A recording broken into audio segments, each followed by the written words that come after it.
Bahkan sempat ada artikel yang mengatakan bahwa Indonesia menjadi fatherless country urutan ketiga di dunia. Itu artinya banyak sekali anak-anak di Indonesia yang tidak merasakan keterlibatan sosok ayah di kehidupan mereka.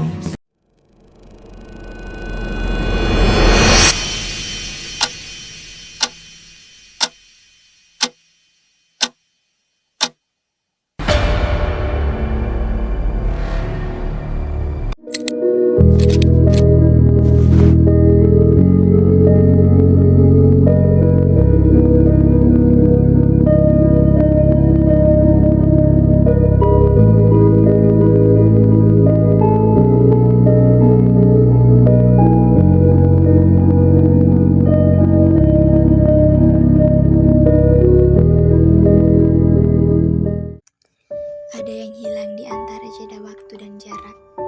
Bukan hanya sosoknya, tapi juga kata-kata yang seharusnya menyertai setiap langkah pertumbuhan. Setiap ayah pasti memberi kasih, namun tak semua anak merasakan kehadiran itu. Meski sang ayah masih hidup, bayangkanlah tumbuh dalam dunia yang penuh kebisingan, tapi hati selalu merasakan kesunyian yang dalam. Tanpa suara yang membimbing saat bingung, tanpa tangan yang menopang saat terjatuh, tanpa kata-kata yang memberi arah saat jalan tanpa gelap. Akhirnya dalam pencarian akan tempat yang bisa disebut rumah bagi hati, langkah kaki melangkah ke jalan yang tak seharusnya ditempuh. Inilah yang disebut dengan fatherless, menceritakan dua remaja yang kehilangan arah saat kasih ayah mereka perlahan menghilang. Ini adalah kisah tentang apa yang terjadi ketika hadirnya sosok yang penting hanya tinggal kenangan di hati, bukan kenyataan di sisi. Kisah yang mengingatkan kita semua tentang makna sejati dari kehadiran.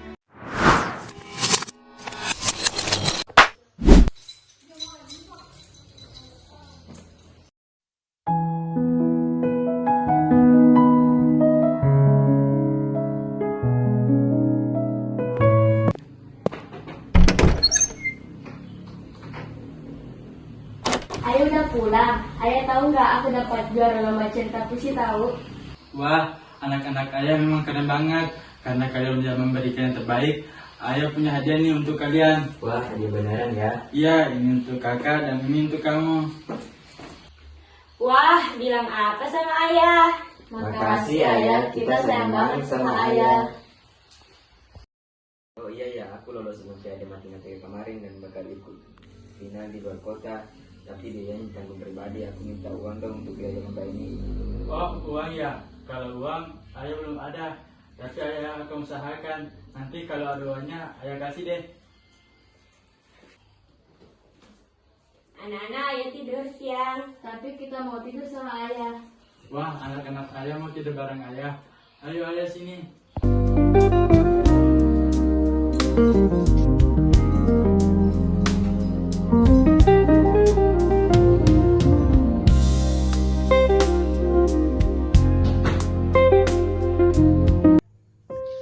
Hari-hari berganti, dan ayah terus menepati janjinya.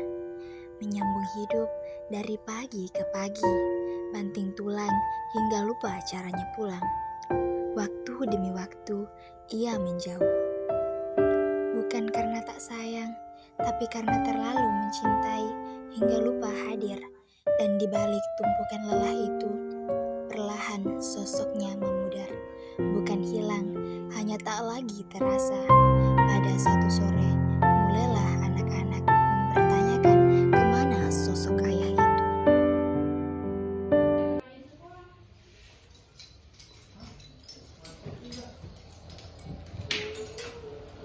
Ayah belum pulang, Bu. Belum, Nak. Sabar ya. Nanti ayah pasti pulang. Kenapa sih ayah tidak pernah pulang, Bu? Ayah lagi kerja, saya mencari uang untuk kita.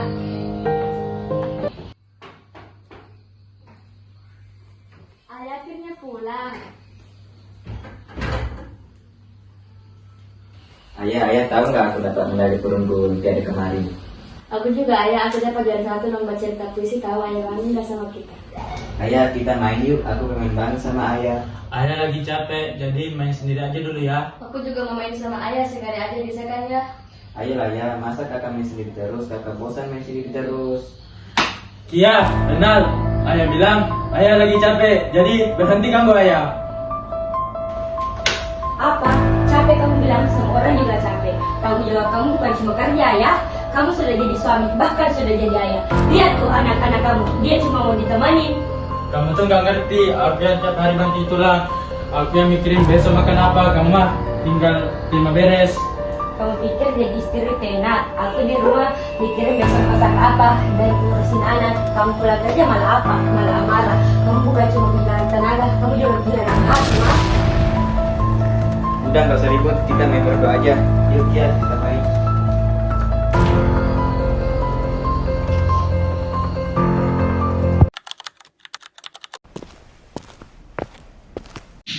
Itu Kia gak sih? Iya itu Kia. Hai Kia. Kalian ngapain di sini? Kita cuma main aja sih, katanya Almi punya HP baru nih. Iya ini aku baru dibeliin loh sama ayahku karena aku dapat juara 3 lomba baca puisi kemarin. Kamu kan juara 1, kamu dikasih hadiah apa sama ayah kamu? Aku nggak dikasih hadiah apa-apa sih dari ayah. Udah ya, aku pulang duluan.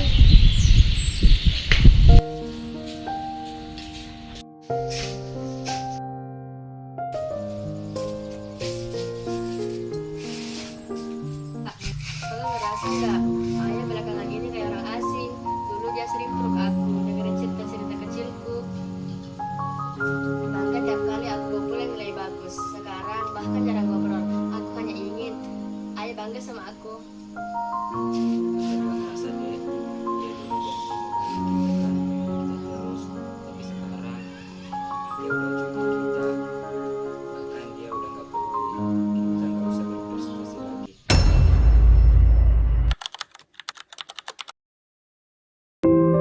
Masa remaja sudah datang. Kini Kia menduduki masa putih birunya. Kia dan Renal menahan luka mendalam dari masa kecilnya. Dua bersaudara itu telah banyak dirunduk akibat banyak kekurangan peran ayah. Kia tumbuh menjadi gadis yang haus akan kasih sayang dari pria lain lantaran tangki cintanya tak pernah terisi oleh sang ayah. Hai guys, kembali lagi dengan kami Ciburi Gang.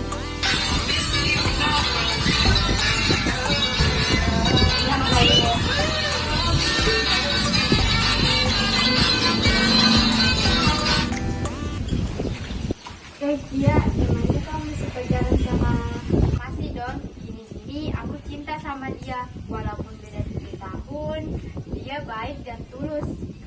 Dan kayak ada rasa aman. Bahkan tiap ada dia berhasil gantiin sosok ayah bagiku.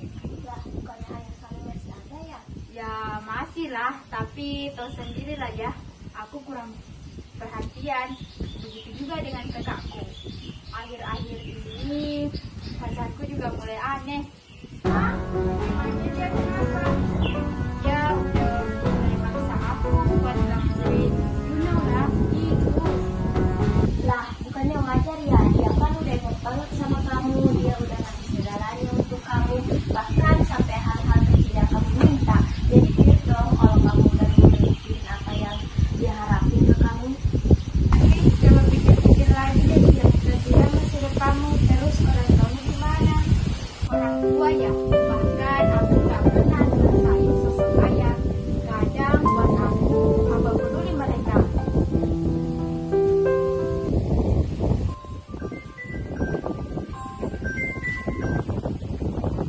Halo sayang, ketemuan di taman. Oke, OTW ya. Guys, aku duluan ya. Oke, bye. Singkat cerita, Kia dan Erlangga pun bertemu. Erlangga meminta putus oleh Kia lantaran merasa Kia tak pernah ada untuknya. Kia selalu sibuk dengan dunianya sendiri dan tak pernah memperdulikan Erlangga. Karena Kia pun tak ingin putus oleh Erlangga karena Kia telah ketergantungan dengan Erlangga. Pada akhirnya, Kia pun mengiyakan yang diinginkan oleh Erlangga.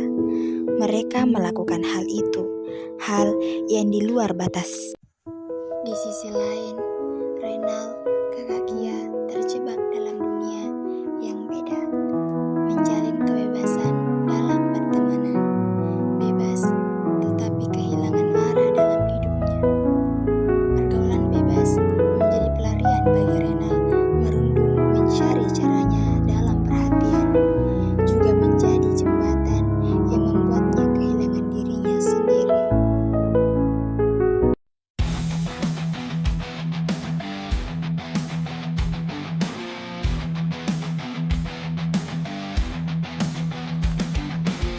Asik, enak juga malakan kita hari ini. Asik, enak juga ya malakin orang-orang ini. Enaknya pakai baju apa ya? Bapak mau, ini nanti nyantai di balkon sambil jebak. Ah bosan, nyabut lagi gak ada kenalan. Aduh, emang aman? Aman sih mah, banget lagi, sayangnya dana nih. Buatnya gampang, kalau dikasih. Tinggal malak, apa susahnya sih? Yakin dikasih. Gua aja nggak diurus, kalau campur.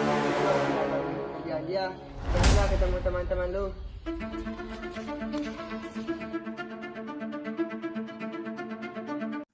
Ini jadi awal dari kehancuran Renal. Kehancuran dirinya, raganya, pikirannya. Makin banyak yang berkenalan dengan jenis obat-obatan lainnya. Narkotika perlahan-lahan menggerogoti dirinya tanpa dipedulikan oleh keluarganya.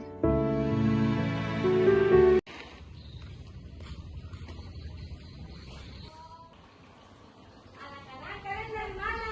Biasalah habis jalan-jalan. Ayo udah pulang bu.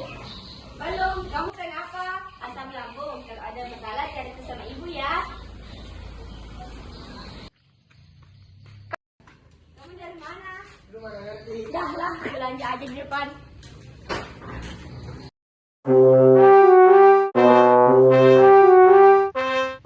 Ibu-ibu mau kemana nih? Inilah Bu, mau ke pasar. Ibu, tahu nggak sih? Zaman sekarang tuh banyak banget anak-anak yang rusak. Mulai dari pakai narkoba, pergaulan bebas, amit-amit. Saya juga dengar begitu sih Bu, katanya kan dengan sosok ayah di rumah. Ya, iya, benar banget. Ayahnya sendiri, anaknya jadi nggak kepegang. Akhirnya cari perhatian di tempat lain. Nah, makanya ibu-ibu penting banget ada kasih. Untung sampai saya sadar diri, rajin puasa, yang penting dia pakai PR. Penting banget untuk kita nggak tutup mata dari tanda-tanda begitu. Kok mirip ciri anak aku ya? Apa ibu? Aku nggak dengar. Oh enggak Bu. Saya duluan dulu ya. Saya ada urusan di rumah. Oh oke.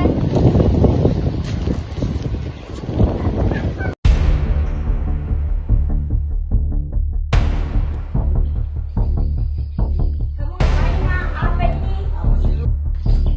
Narkoba. Ayah, ini lihat anak lagi Bu. Baik kamu.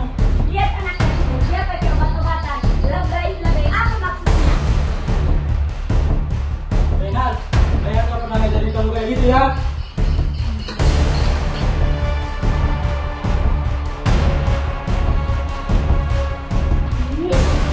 Ini lagi, kenapa sih? Nak, kamu kenapa? Asam lambung kamu belum pulih. Hah? Garis 2? Apa maksudnya ini? Bu, aku lakuin itu sama pacarku, tapi dia nggak mau tanggung jawab setelah aku hamil. Kenapa kamu kayak gitu, ha? Atau semuanya kurang? Memang ayah kurang sebagai orang tua. Hah? Kamu pikir kamu baik sebagai ayah? Coba pikir lagi. Ini semua dari keegosan kamu. Apa salah aku, ha? Kamu jarang pulang ke rumah, jarang ada untuk kita. Kamu lupa penyesalan ini akan menghati kita selamanya. Aku hancur, keluargaku hancur, dan penyebabnya aku. Aku tak tahu kapan terakhir kali ku kenal kalian menangis karena aku terlalu sibuk tutup telinga. Aku ada, tapi jiwaku tak pernah pulang. Aku gagal menjadi tempat kalian berteduh, gagal menjadi pelindung, dan aku gagal menjadi seorang ayah. Aku sibuk menjadi laki-laki yang dihormati orang luar, tapi gagal menjadi laki-laki yang selalu ada untuk keluargaku. Mungkin semuanya terlambat. Rumah ini retak dan retak karena aku diam. Aku tak pantas disebut ayah. Aku cuma alasan untuk anak-anakku tumbuh tanpa arah. Dasar egois, tak punya hati. melarang putra. Dasar egois, tak punya hati, melarang putra. Dasar egois, tak punya hati, melarang putra. Maafkan aku.